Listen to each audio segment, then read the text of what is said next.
mais uma vez envolvidos em Teu nome, estamos aqui, neste domingo pela manhã, para aprendermos um pouco mais dos dizeres dos orientadores espirituais que vêm clareando para nós a Tua presença conosco na Terra.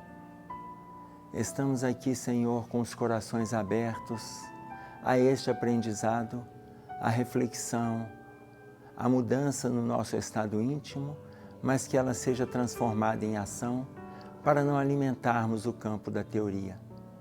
Estamos aqui, Senhor, com as nossas mentes dispostas ao pensamento positivo, para que nós possamos emanar junto daqueles que convivem conosco, no núcleo familiar, nos ambientes sociais, na área da filantropia, mas que o Senhor coloque a gente nesse caminho para que nós não percamos nenhuma oportunidade nesta terra. Fique conosco, que assim seja.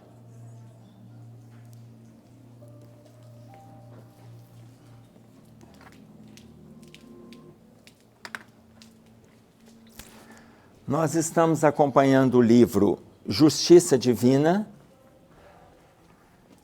Na prática, hoje é o último capítulo do livro. O Justiça Divina comenta o livro O Céu e o Inferno.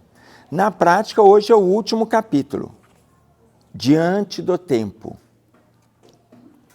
Mas nós vamos voltar, porque ficaram alguns capítulos para trás. Teve um capítulo que o som não saiu. E esse capítulo foi falado há mais de um ano. Como tem gente no YouTube que acompanha o Justiça Divina, então, aqueles capítulos que passaram em branco, ou, por exemplo, teve um capítulo que uma pessoa falou, na semana seguinte, o outro palestrante trouxe o mesmo capítulo com outros dizeres, outra visão. Então, hoje a gente vai fazer o último capítulo, Diante do Tempo, e nós vamos voltar na semana que vem, e se eu não me engano, nas duas, são 3 capítulos, né, Cássio? Que nós deixamos. Na semana que vem, mais 2 outras, a gente vai retomar esses 3 capítulos para a gente fechar o livro Justiça Divina. Ok? E aí nós vamos começar a trabalhar o livro, muito provavelmente o livro Religião dos Espíritos, que já estuda o livro dos Espíritos, igual a gente fez com Justiça Divina, que é o Céu e o Inferno, Reforma Íntima Sem Martírio, que é o Evangelho segundo o Espiritismo, e a gente vai continuando a associar os livros à codificação, ok? Na semana que vem, Religião dos Espíritos, que a gente deve entrar com ele, tá? Na semana que vem, é o domingo de Carnaval. Vocês vão para o bloquinho? Não? Ok, aqui tem um bloco do Lafran, então as nossas reuniões continuam aqui. Isso aqui é um grande bloco, né? Pelo salão a gente vê que é um bloco. Então, a semana que vem, nosso estudo normal aqui. E neste caso, na semana que vem, eu também vou estar trazendo o estudo, como a gente está fazendo hoje. Semana que vem a gente vai trazer já de um outro capítulo ainda do livro Justiça Divina. Ok? Como vocês, eu também não vou em nenhum bloquinho. Tá certo? Justiça Divina, ele vai comentar o capítulo 5 do livro Céu e Inferno, primeira parte, item 5, e eu vou trazer um trechinho do item, o capítulo se chama O Purgatório, e eu quero trazer um trechinho para vocês quando ele disse assim, eu não vou pegar o parágrafo todo não, mas ele diz assim, sendo o sofrimento inerente à imperfeição, sofrimento inerente à imperfeição, o que significa isso, gente? Quanto mais imperfeito?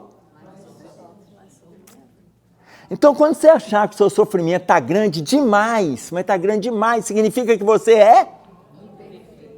Demais, gente. Vocês não podem esquecer a palavra. Se o sofrimento está grande demais, você também é imperfeito demais. Se o seu sofrimento está pequeno, você é pequenino, imperfeito desta terra. Se o seu sofrimento é 0, você já é quase um anjo.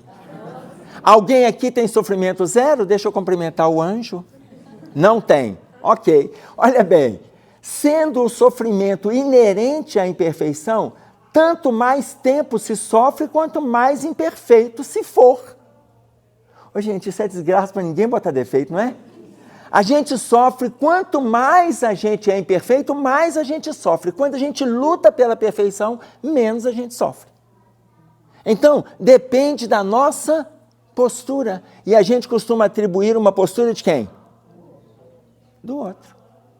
Quando não é do outro, é de Deus. O destino, né? Porque o destino quem cria é Deus. Por que Deus me colocou essa cruz? Se a sua cruz está grande, é porque a sua imperfeição é grande. Hoje, gente, vocês vão sair daqui achando que o defeitinho de vocês é isso aqui, ó. A gente vai sair daqui pensando que a cruz é pequena, porque aí nós vamos entender que a gente já é quase perfeito. Tá claro? Aí ele continua. Sendo o sofrimento inerente à imperfeição, tanto mais tempo se sofre, quanto mais imperfeito se for. Da mesma forma que, tanto mais tempo persistirá uma doença, quanto maior a demora em tratá-la. Quanto mais, olha, a pessoa adoece.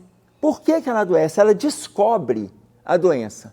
Ah, não, depois eu lido com isso. Quanto mais tempo ela demora em tratar, mais tempo ela vai sentir dor. Mais tempo ela vai adoecer.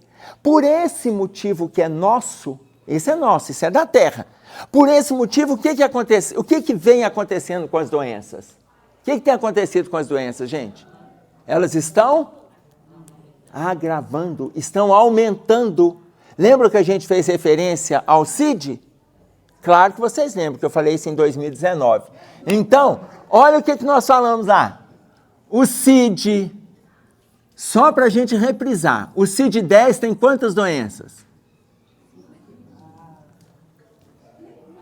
Oh, gente, eu não acredito que eu trabalho com um grupo de memória tão ruim assim. Olha bem, o CID-10, vocês vão lá no médico, o médico vai colocar qual doença que você tem, ele vai tirar lá do CID-10. Quantas doenças tem no CID-10?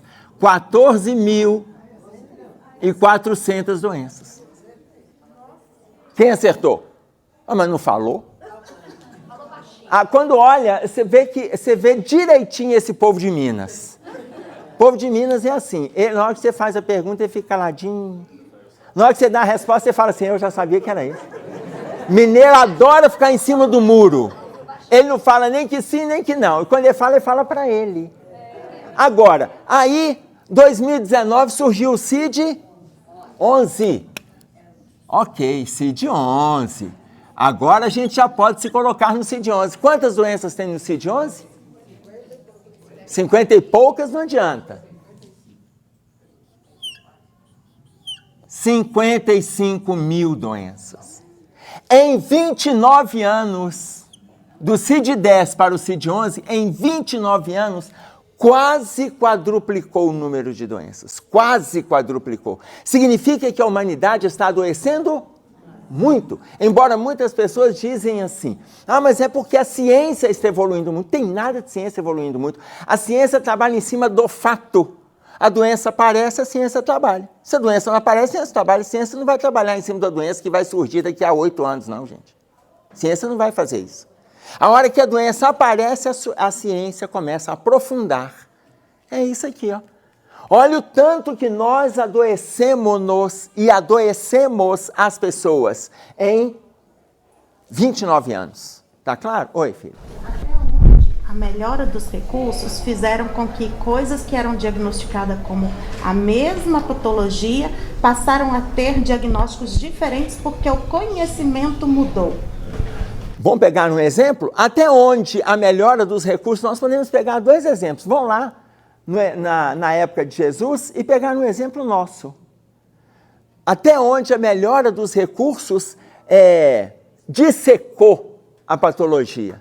Antes a patologia tinha um nome generalizado. Tá? Vamos pegar um exemplo? Lá na época de Jesus, tinha ressuscitar de Lázaro. Na época de Jesus. Jesus falou qual o nome daquela doença? Jesus ressuscitou Lázaro. Ele ressuscitou Talita, a filha de Jairo. Ele ressuscitou o filho da viúva de Naim. Então ele ressuscitou 3 pessoas. O que Jesus fez que a gente aprendeu? Não, nós aprendemos que era um milagre. Todo mundo sabia que era um milagre. Todo mundo sabia que era um milagre. Jesus não falou nada. Todo mundo acreditou que Jesus estava fazendo um milagre. Jesus poderia ter falado, não, gente, calma. Isso não é um milagre. Daqui a 1.800 anos, 1.900, vocês estarão estudando as doenças e aí vocês vão descobrir a catalepsia. Jesus falou alguma coisa? Não. Então nós entendemos que foi milagre. Aí chegou a ciência. A ciência explicou para a gente que é catalepsia. Tá claro? Aí a gente entendeu como catalepsia. Agora vamos trazer um atual. No CID-10, síndrome de ansiedade. No CID-10. No CID-11 aparece nomofobia. O que é nomofobia? Nomofobia. Hã? Medo de ficar sem celular, sem internet, sem computador. No CID-10, nem existia celular no CID-10. O CID-10 foi apresentado no nosso congresso, 89.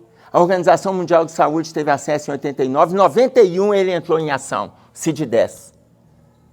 Em 2019 ele foi apresentado o CID-11 na Organização Mundial de Saúde, com previsão dos médicos entrarem com ele em vigor no ano 2022.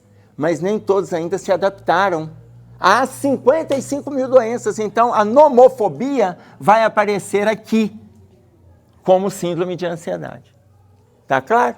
Ficou aí deixa claro para nós a questão do progresso da ciência, que vai dissecando. Mas a gente não precisaria de patologizar as situações. Tá certo? E a gente patologiza. E aí vamos lá.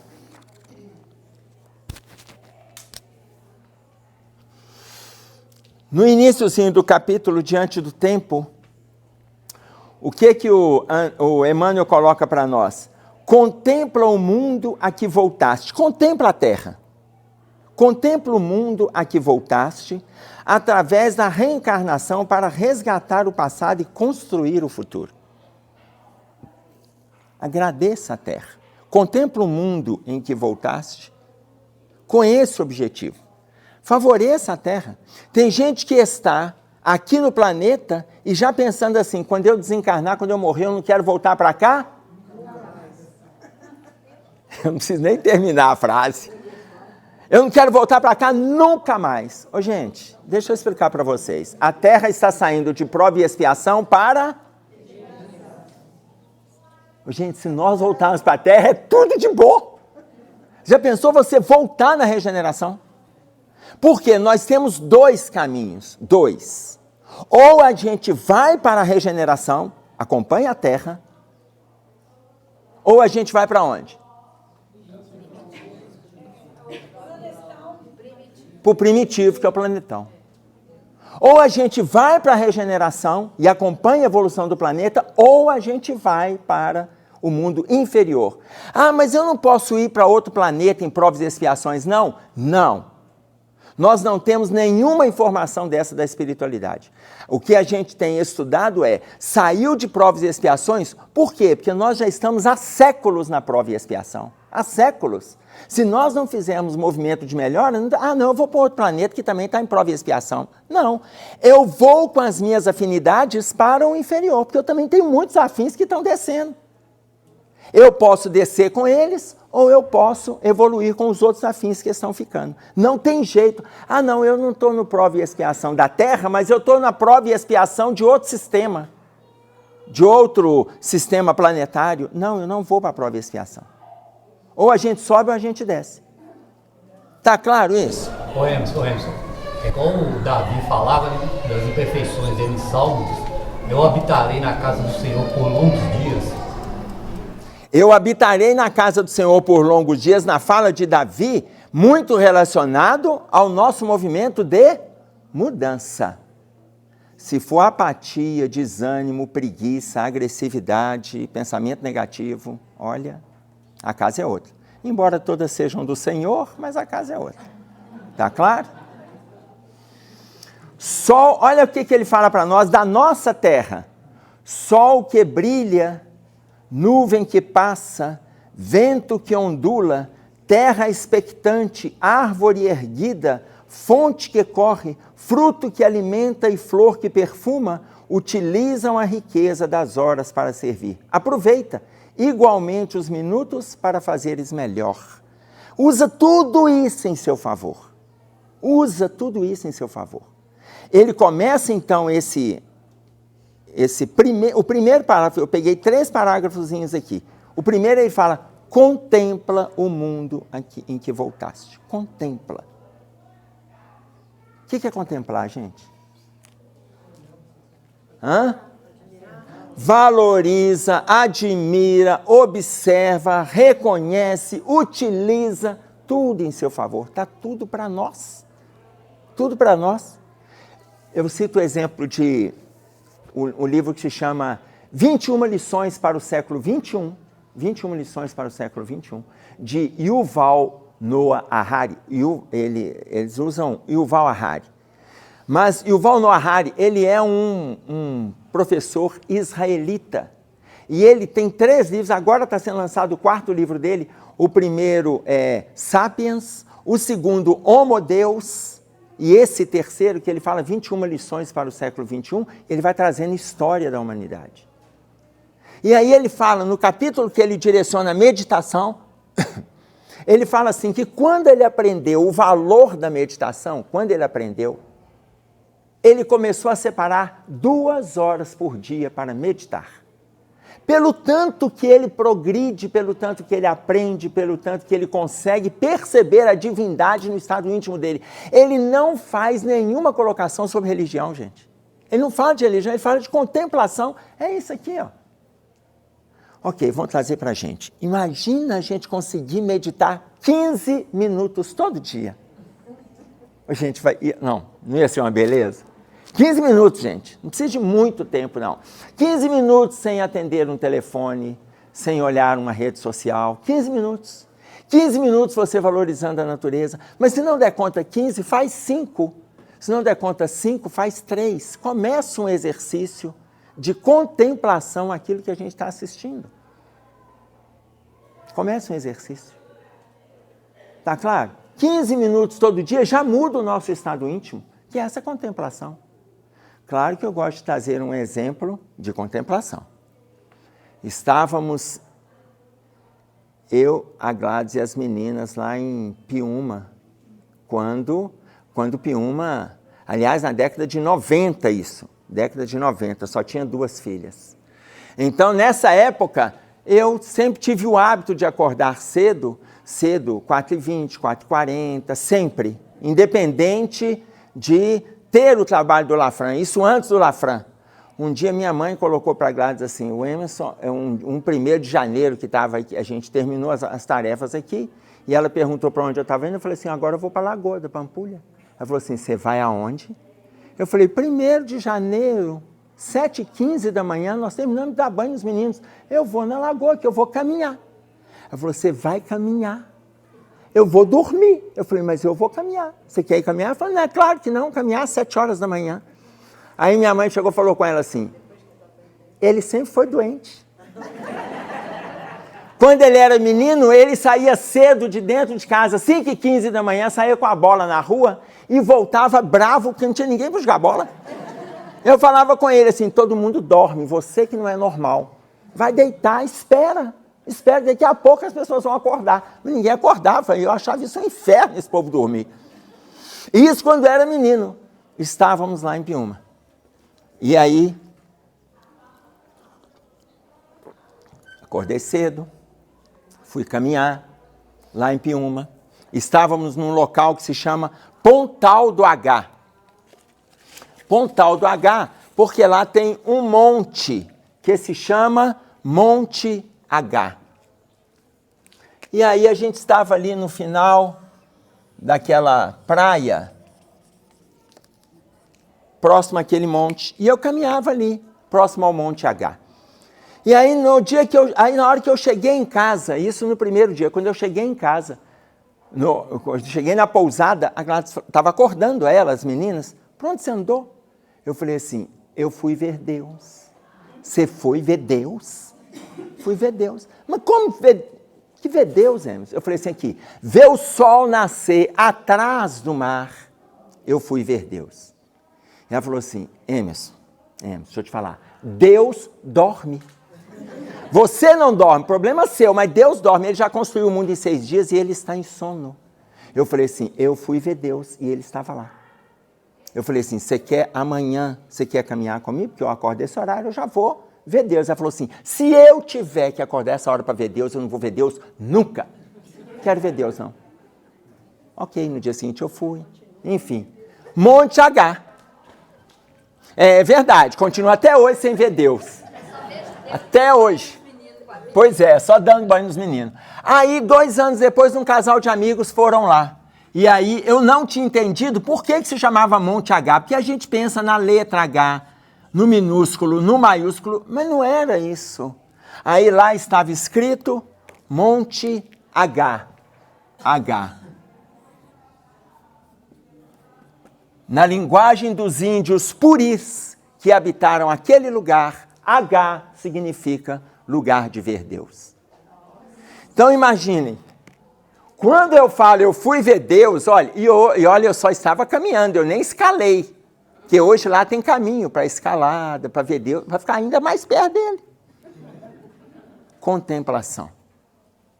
A gente tirar uns minutinhos para contemplar favorece o nosso aprendizado, o nosso crescimento.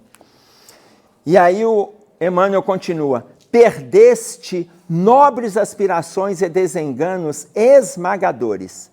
No entanto, as esperanças renascem no coração dilacerado à maneira de rosas sobre ruínas. Veja bem, perdeste nobres aspirações e desenganos esmagadores? O que é perder nobre aspiração, gente? É perder o quê? Oportunidades. Perder oportunidades.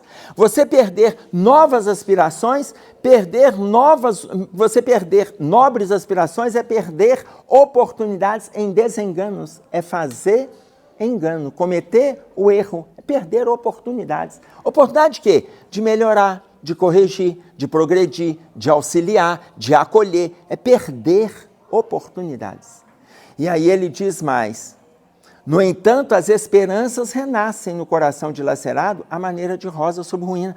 Quando ele coloca a esperança renasce, quando a gente está aqui, o que nós estamos fazendo aqui? Eu falei perder oportunidade. Ou seja, é a gente deixar de fazer o certo enquanto vai acolhendo o errado. Quando a gente está aqui reunido, o que nós estamos fazendo? Alimentando a esperança. A gente não vai sair perfeito, mas a gente sai melhor. A gente sai melhor. A gente está alimentando a esperança. Tá certo?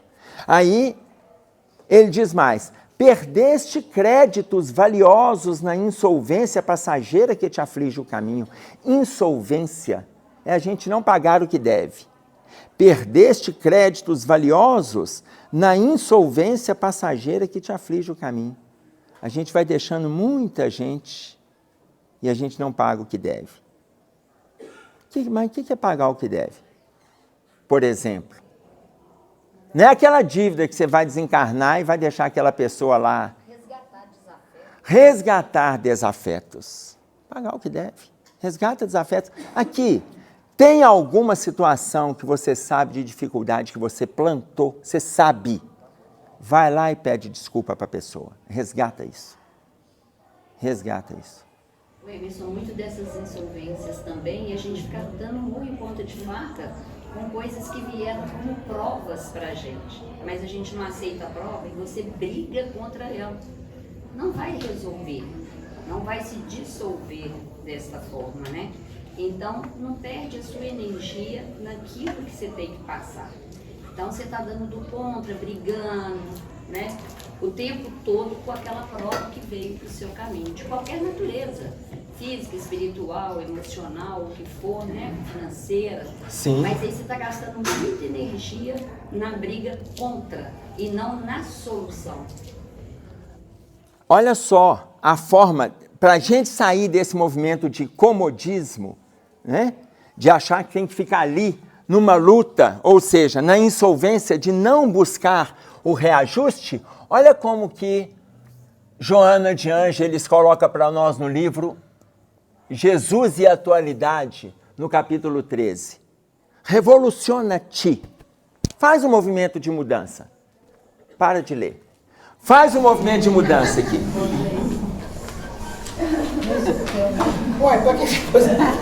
Não é para ler nada, fica só na primeira palavrinha aqui, depois a gente lê o resto. Para. Revoluciona-te. Não está falando para a gente revolucionar a vida do outro, o estado íntimo do outro, a família do outro, o vizinho do outro, o jardim do outro. Para. Revoluciona-te. Faz um movimento de mudança no seu estado íntimo. Revoluciona-te. Ah, mas para eu fazer isso vai demorar. Aí o que ela propõe? Revoluciona-te. Rompendo com o comodismo. Olha, rompendo com o comodismo. Sai da apatia. A autoflagelação. O que é autoflagelação? Ah, você achar que você é o pior. Você sofre mais do que todo mundo. A autoflagelação, a autopiedade e o passado sombrio. Para de ter dó de você e para de alimentar os monstros de passado. Revoluciona-te, rompendo com o comodismo, a autoflagelação, a autopiedade e o passado sombrio. Revoluciona-te. Faz um movimento de mudança interna, faz. Ah, mas isso tem custo, claro, nós estamos falando de melhora, tudo que a gente fala de melhora tem custo. Se a gente não falasse de melhora, não tem custo nenhum. Ah, mas aí vai demorar demais para eu mudar, vai. Mas quando eu mudar, tá claro? Então imaginem vocês, se nós fizermos esse movimento aqui, o principal para nós aqui é revoluciona-te. Mas a gente ainda abraça muito o comodismo. Tanto que quando o Emmanuel coloca para nós aqui que a gente perde nobres aspirações, a gente perde muito mais por abraçar comodismo, muito mais, do que está fazendo intencionalmente situações errôneas, do que está cometendo. A gente perde muito mais por comodismo. Perdeste créditos valiosos na insolvência passageira que te aflige o caminho. É o que a gente estava vendo aqui. No parágrafo de baixo, perdeste felizes ocasiões de prosperidade e alegria. Perdeste. A gente para pensar. O que eu já poderia ter feito e eu não fiz? Não estou colocando em relação a filhos, não estou colocando, tá? Porque aí está dentro do nosso compromisso. E lá na frente os filhos não atendem do jeito que a gente gostaria, mas, graças ao bom Deus, eles tiveram a autonomia de escolher o próprio caminho. Não é do meu jeito, mas é do jeito deles. Eles escolheram o caminho deles. Ok. Ah, mas é porque eu queria que fosse... Mas por que eu queria? E a individualidade dele? Eu tenho que respeitar isso. Então, quando ele fala lá, perdeste felizes ocasiões de prosperidade e alegria, nós estamos falando de ocasiões de trabalho. Exemplo. Livro dos Espíritos. Pergunta 886. Qual é o verdadeiro sentido da palavra caridade como entendia Jesus? Olha a coisa que a gente vai perdendo. Qual é o verdadeiro sentido da palavra caridade como entendia Jesus? Vou passar para vocês a sigla. Quem sabe a sigla? BIP. Ah, mas lá no livro dos Espíritos está escrito BIP? Não. Isso é um jeito que os espíritas arranjam para poder guardar a resposta. Só não pratica, mas a resposta está ali.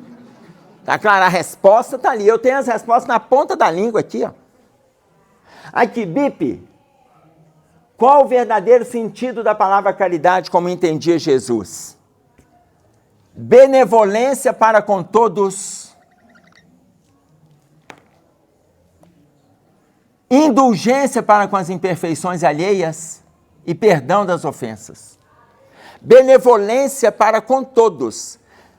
É a gente ser bom. Olha como é que Jesus entende a palavra caridade. Aí a gente vai perdendo crédito pelo caminho, como diz Emmanuel aqui.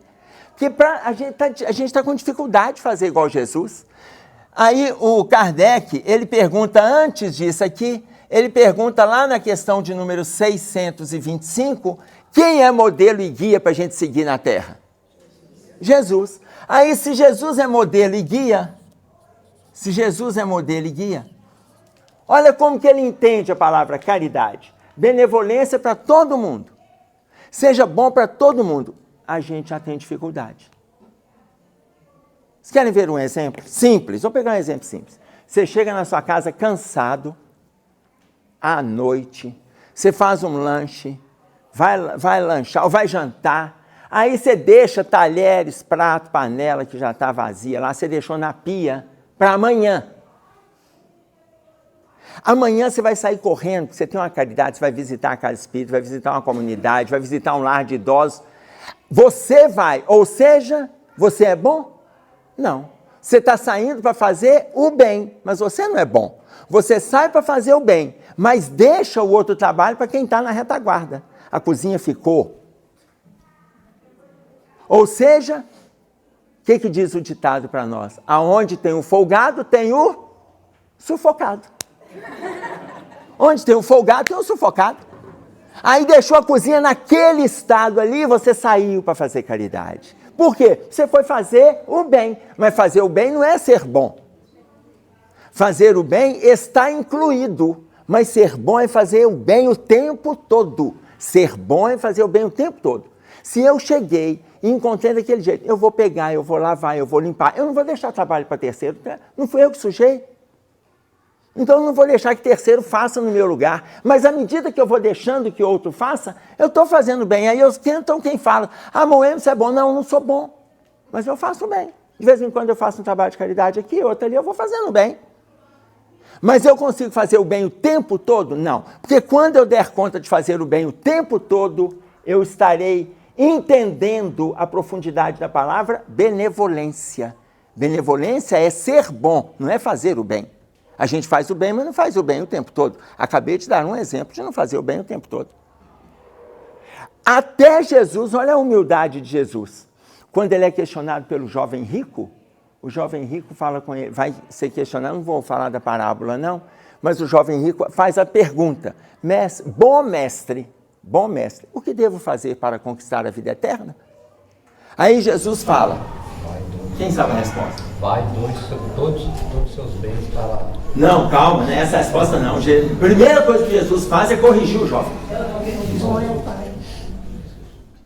É quase quem diz que eu sou bom, é uma resposta bem afrontosa. Jesus não afrontava ninguém. Só faltou você colocar a mão na cintura e falar, quem disse que eu sou bom? Não, Jesus só olha para ele e fala assim, bom é o Pai, mestre eu sou, disseste bem. Bom é o Pai, mestre eu sou. Porque ele fala, bom mestre, bom é o Pai. Jesus mostrando humildade para nós, ele é a referência de bondade. E ele coloca que bom é Deus. Está claro isso? Então imagina, quando a gente fizer o bem o tempo todo, entendemos a profundidade. Entendemos. Quantos créditos a gente perde por ficar só fazendo o bem? Quantos? Aí vem lá, indulgência. O que é ser indulgente? O que é ser indulgente? Compreender a falta do outro. Indulgente para com... Olha a resposta. Indulgência para com as imperfeições alheias. Indulgência para com as imperfeições. Tolerar, compreender, não julgar, se colocar no lugar do outro, vocês estão de parabéns. É isso tudo. É isso tudo. Mas eu vou pegar uma frase do André Luiz, porque indulgência com a imperfeição alheia significa que o outro tem imperfeição, gente. Todo mundo tem. Para de achar que você sabe. A gente tem que parar de achar que nós somos donos de saber de alguma coisa, nós não somos donos de saber de nada.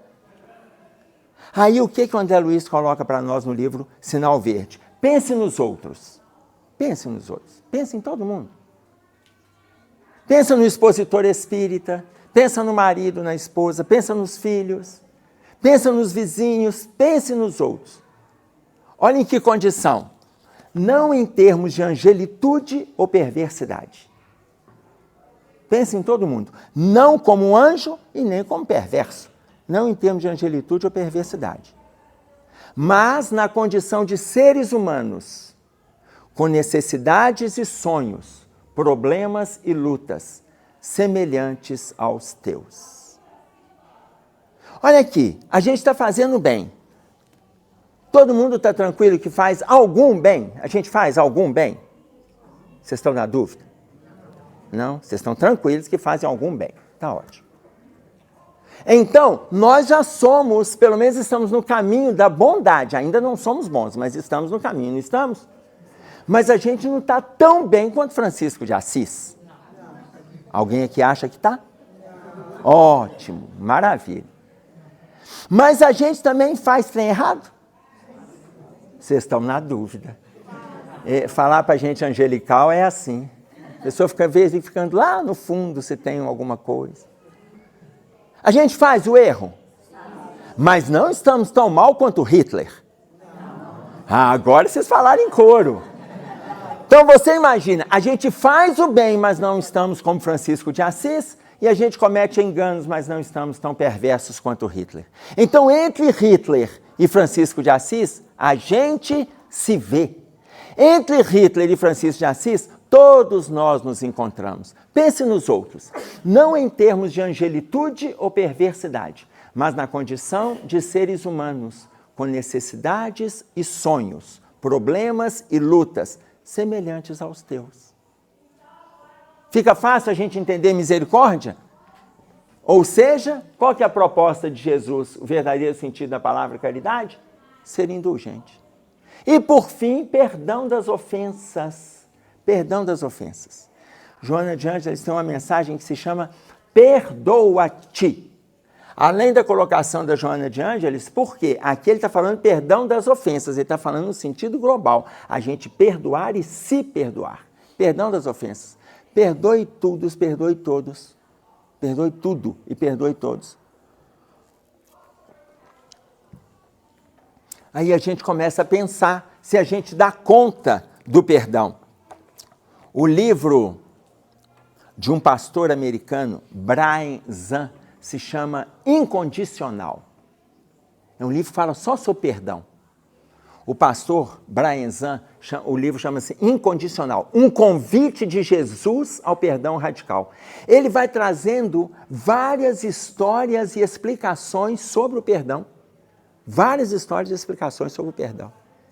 Imaginem vocês que na revista Galileu de 2014 saiu uma matéria colocando que se nós dermos conta de perdoar, a gente melhora a nossa frequência cardíaca.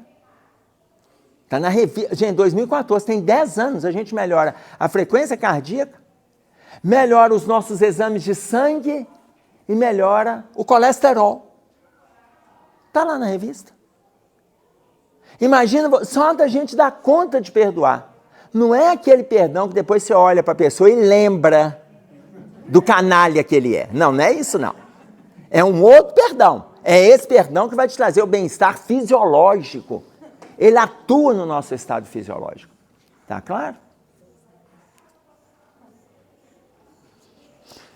Então ele coloca, perdeste felizes ocasiões de prosperidade e alegria, à vista da calúnia com que te ferem, mas no culto da tolerância removerás a maledicência, demandando níveis mais altos.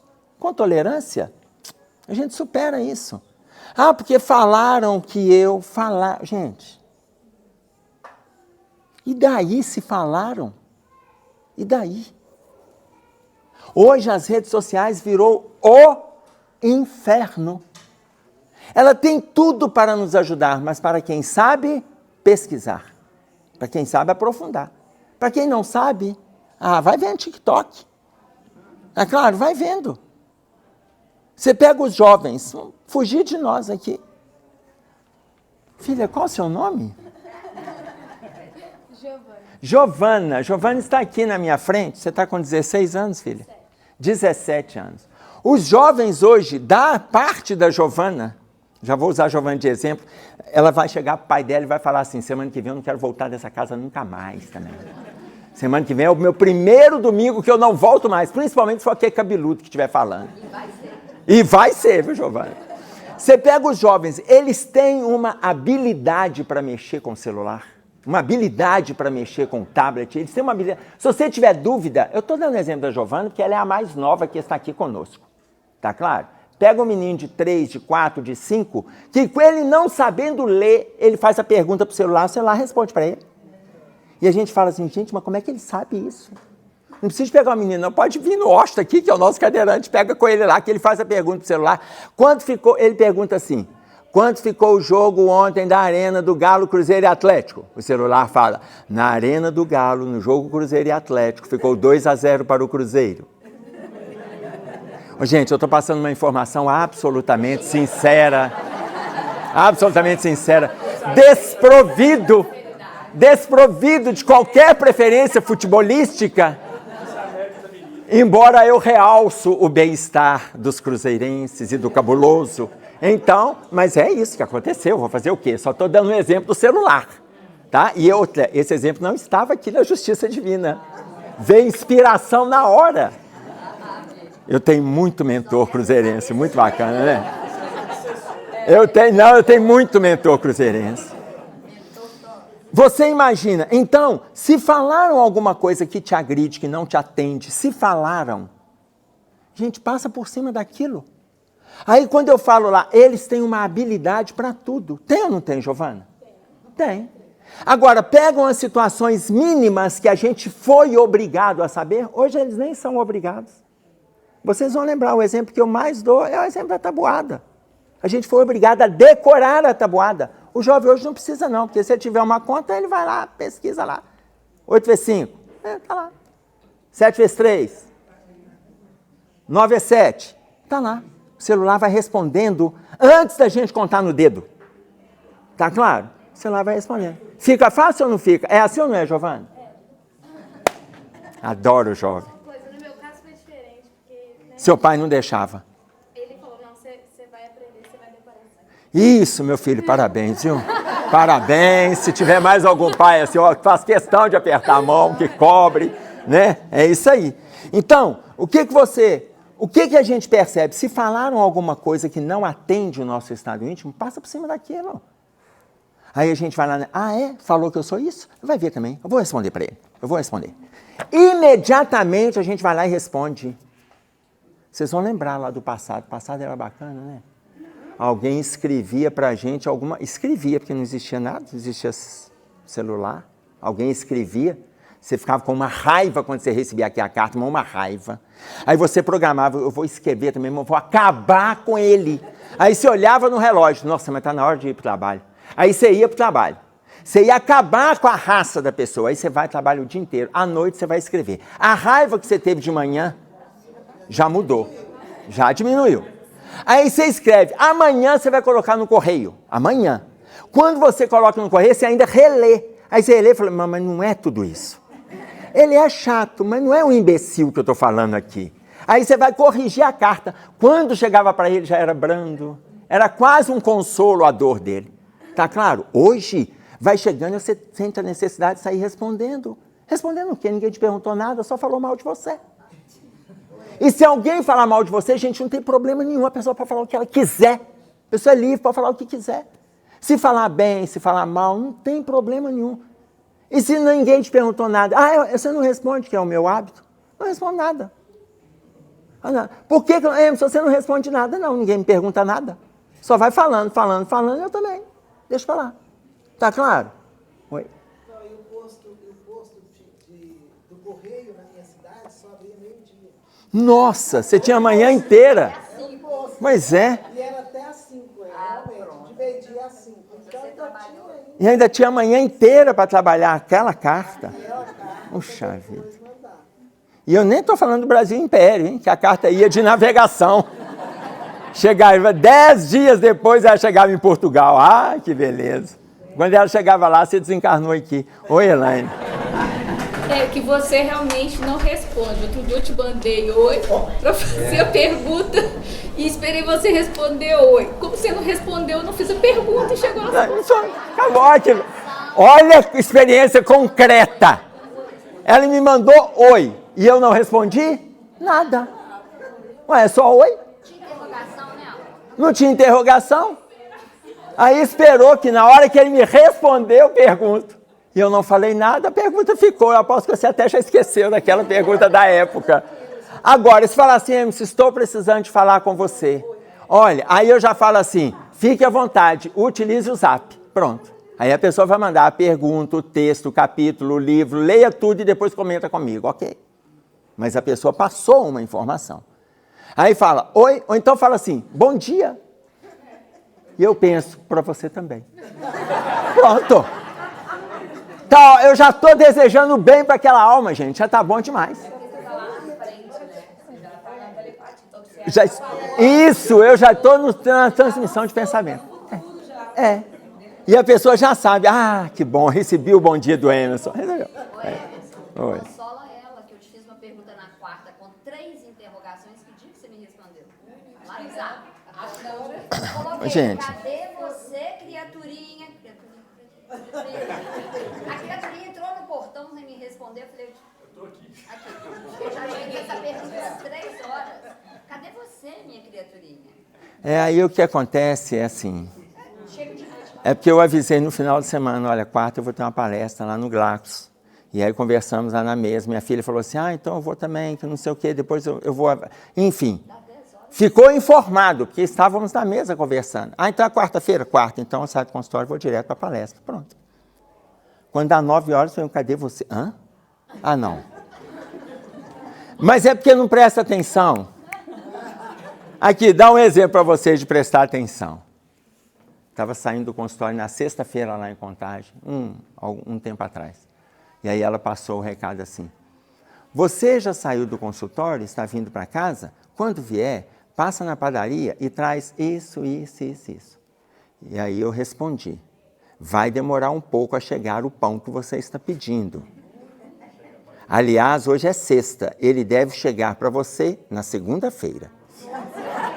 E aí ela falou assim, aonde você está? Eu falei, nesse exato momento estou sentado no aeroporto de Brasília, aguardando o voo para Rio Branco, no Acre.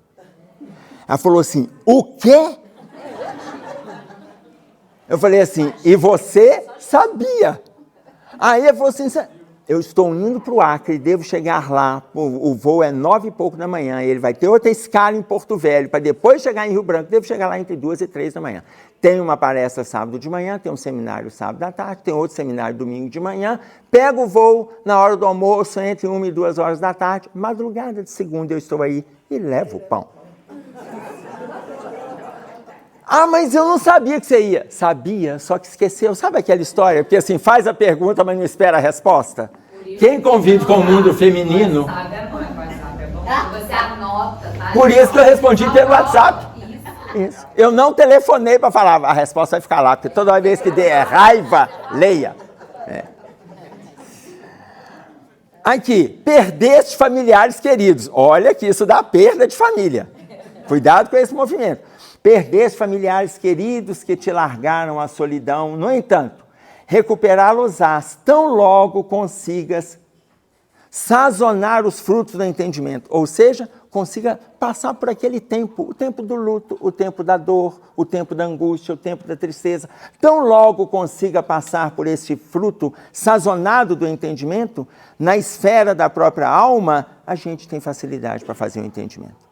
Tão logo a gente consiga. Por quê? Porque, gente, isso é natural. Reencarnou, vai desencarnar. Não é certo que a gente vai ter filho, não é certo que vai ter casa própria, não é certo que vai ter família com marido ou com esposa, com 4 filhos, vai morar em apartamento, não é certo que vai ser funcionário público, não é certo que vai ter empresa privada, nada disso é certo. O que é certo? Vai desencarnar. E ainda tem a vantagem, né? Porque a gente nasce pelado, careca, banguelo e analfabeto. E a gente já desencarna com cabelo, alguns, né, meu filho? Alguns você também. Mas ainda desencarna com um rastreamento, né? Desencarna com cabelo, com conhecimento, com dente. É verdade. Verdade. E com roupa. Está claro?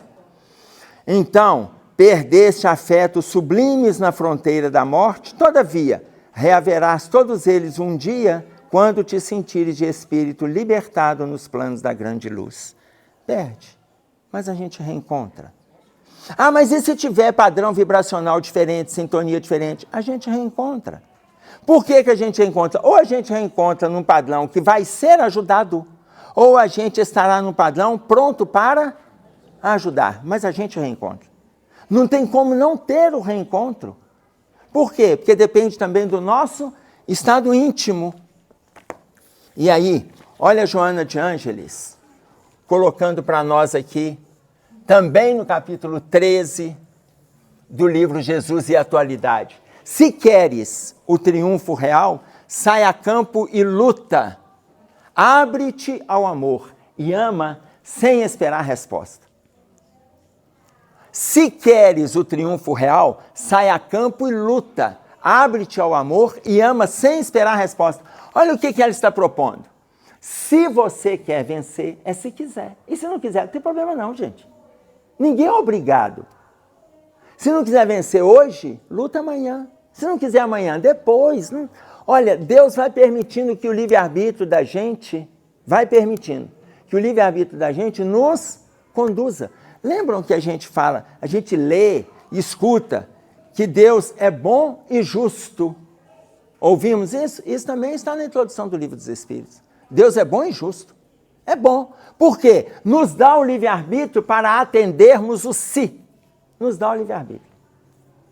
E é justo, porque no si eu planto o que eu quiser. Ele é bom, me dá liberdade para plantar o que quiser. E é justo, eu vou colher o que plantei. Aí é justiça. Eu vou colher o que plantei e isso não tem questionamento. O questionamento é no si, eu faço a escolha do plantio. Mas a justiça é a colheita. A colheita, ela é para todos. E aí, mas eu não queria colher isso, gente, mas vai fazendo o histórico. O que o céu e o inferno acabou de colocar? Dependendo do tamanho da imperfeição, é o tamanho da dor. Vai fazendo o histórico. Mas eu não aguento mais essa relação. Faz o histórico. Eu não aguento esses filhos. Então, esse tal de alimentar a imperfeição mostra pra gente o que a gente andou fazendo lá atrás. Tá claro? Aliás, lá no livro Missionários da Luz,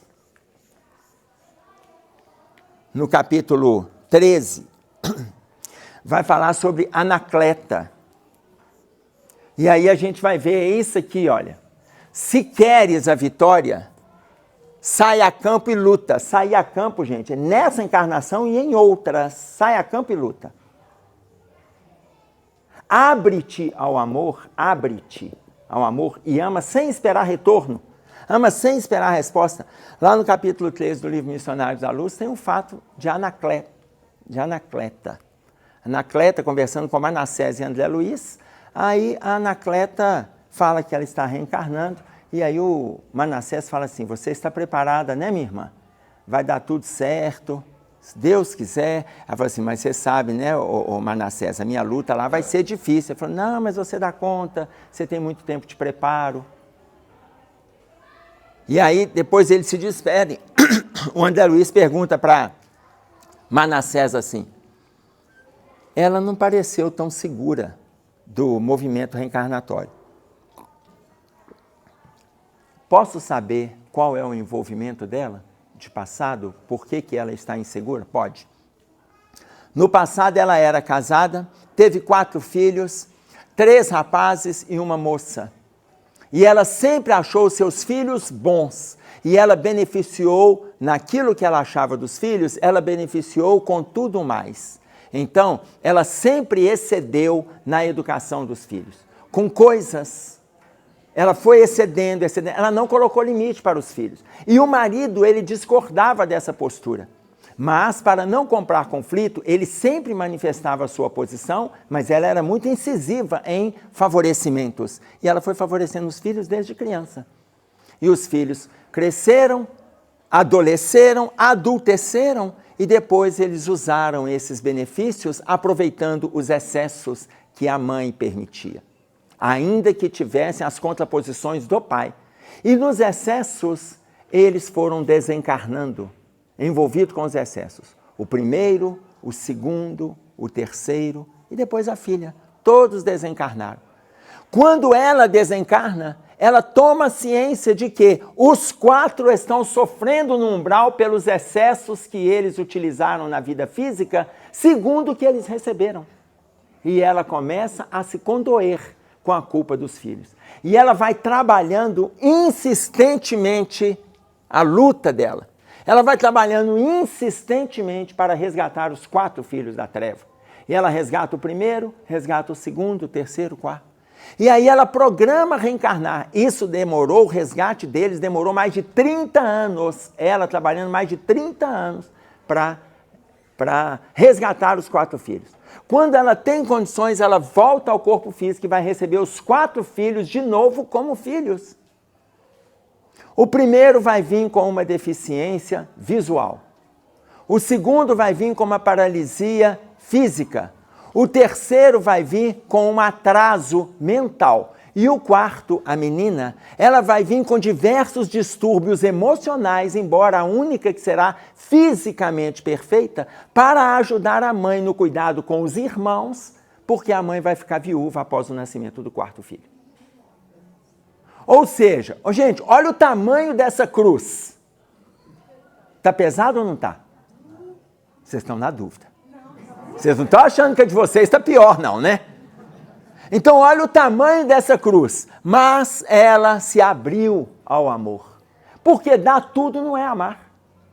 A construção do limite é amor. A construção do limite. Favorecer com coisas não é amar. Favorecer com coisas, quem coloca para nós é o Imensidão dos Sentidos, capítulo 2 do livro Imensidão dos Sentidos, chama-se Ser Bom. O título do capítulo, Ser Bom. O Hamed, nesse livro, ele coloca para nós que a gente está lutando para ser bonzinho diante das pessoas e vai enxertando com coisas, premiando com coisas, ser bonzinho. E ele fala que nós temos que aprender a colocar limite nas nossas relações, limite para os filhos, limite para quem está com você. Por quê? Porque quando você aprende a colocar, você também coloca para si. Isso é ser bom. Então, quando a gente acha que amor é a gente favorecer com coisas, nós estamos adoecendo relações. Tanto que aí ela coloca, ama sem esperar resposta. Para de esperar retorno. Para. Faz o melhor que você puder. Ofereça o melhor que você tiver. Para de esperar resposta. É muito legal esse esperar resposta no relacionamento afetivo dos jovens, né? Deixa eu pegar a Giovana. Ô, Giovana. Giovana, deixa eu te fazer uma pergunta aqui. Olha, se ela for muito pessoal, você fala assim, não posso contar não que meu pai está aqui. Giovana, você já está namorando? Hoje não mais. Não mais, já esteve. Já esteve. Os jovens, quando começam a namorar, falam lá para o namorado a frase mágica das relações. Qual que é a frase mágica? Eu? Você falou isso? Pronto. Vê que eu estou pegando o objeto certo de estudo. Fruto da minha pesquisa aqui. Então, fala o eu te amo. Quando a gente fala eu te amo... Giovana, cá para nós. Você falou eu te amo. O que a gente espera na resposta? Eu te amo também. Pronto. Eu te amo também. Aí, eu te amo também. Aí ele vai... Fala nada. Aí a gente se frustra. Aí... A gente se frustra, mas não deveria. Isso, Giovana. A gente se frustra. Por quê? Ela falou para ele, eu te amo. E quando o rapaz chega e fala assim, legal. Ô, gente, isso é para matar qualquer vínculo de amor. E aí vem a Joana de Ângeles e fala assim, ama você esperar a resposta, Giovana? Tá vendo que não é fácil a gente ser espírita? Ama você esperar a resposta? Porque aí ele fala assim, ó, legal.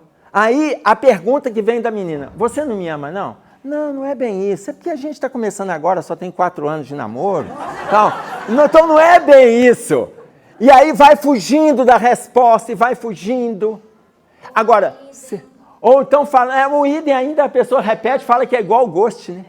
Agora, imaginem vocês viram a resposta que a Giovana deu? A Giovana me respondeu assim, eu te amo também. Por quê?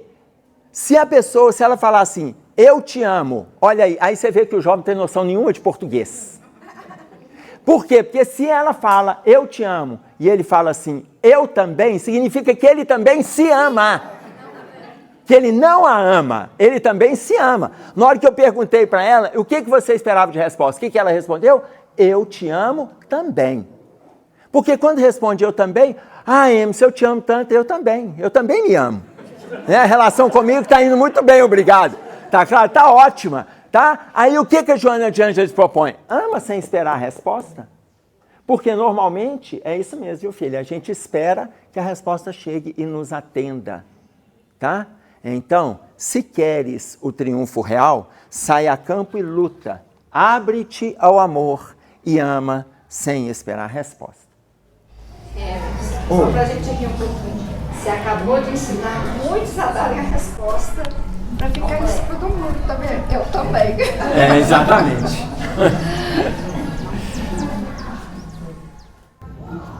Perdeste dons preciosos na enfermidade que te flagela, mas o próprio corpo físico é santuário que se refaz. Perdeste dons na enfermidade que te agride, por quê, gente? Qual é o melhor momento de fazermos reflexão? Na doença. Chegou a dor, não tem jeito, ninguém escapa. Ninguém escapa. Na dor, você pode até ficar revoltado depois, ficar revoltado durante, mas na dor a gente para pensar. Se você estiver acamado, se você estiver angustiado, se você estiver flagelado, se você estiver maltratado, que aí vai precisar de alguém para te tratar, na dor todo mundo reflete. E aí ele coloca, perdeste dons preciosos na enfermidade que te flagela, mas o próprio corpo é santuário que se refaz. O próprio corpo vai trazer essas reflexões para nós. E no último parágrafo, ele disse, observa, contudo, o que fazes do tempo e vale-te dele para instalar bondade e compreensão. O que fazes do tempo? E utiliza o tempo para instalar bondade e compreensão. Mas eu estou tão sem tempo para isso, estou tão sem tempo para aquilo. O Einstein tem uma frase muito interessante que ele diz assim, falta de tempo é desculpa de quem perde tempo por falta de método. Vou repetir, falta de tempo é desculpa de quem perde tempo por falta de método. Porque se você tiver disciplina, você sabe o que deve e o que não deve, o que faz e o que não faz, o que pode e o que não pode. Não, eu não tenho tempo. Nossa, se eu estou com meu guarda-roupa, eu não vou poder fazer essa visita com você não, porque eu preciso arrumar meu quarto. Olha, esse quarto é para arrumar há 4 anos, gente. Se ele não está arrumando, não é falta de tempo, não é falta de organização. Tá claro? Por quê? É a colocação que Einstein traz para nós, tá? Observa, contudo, o que fazes do tempo e vale-te para instalar bondade e compreensão, discernimento e equilíbrio em ti mesmo. Porque o dia que deixas passar, vazio e inútil, é realmente um tesouro perdido que não volta mais. O dia que a gente deixa passar vazio e inútil é uma oportunidade que não volta mais. Tem um provérbio chinês que diz isso para nós, provérbio chinês. Uma flecha lançada, uma palavra falada, uma oportunidade perdida, não volta mais. Uma flecha lançada, uma palavra falada, uma oportunidade perdida, não volta mais. Tá claro? Então, repetindo, o dia que deixas passar vazio e inútil é um tesouro perdido que não mais voltará. André Luiz tem uma colocação simples que está lá no livro Sinal Verde, no capítulo 34, que ele fala assim, o trabalho é ouro, todo mundo sabe disso, né? Tranquilo para todo mundo? O trabalho é ouro, mas o tempo é luz. O trabalho é ouro, mas o tempo é luz. Guardemos isso. E a gente encerra este capítulo diante do tempo e a gente retoma na semana que vem os capítulos que ficaram para trás. Foram 3 capítulos, ok?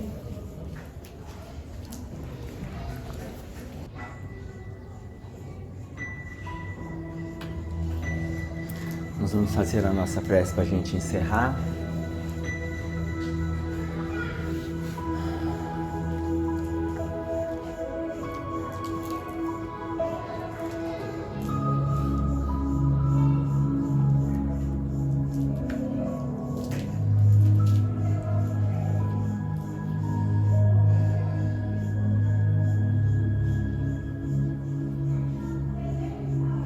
Pai nosso que estás nos céus, santificado seja o teu nome.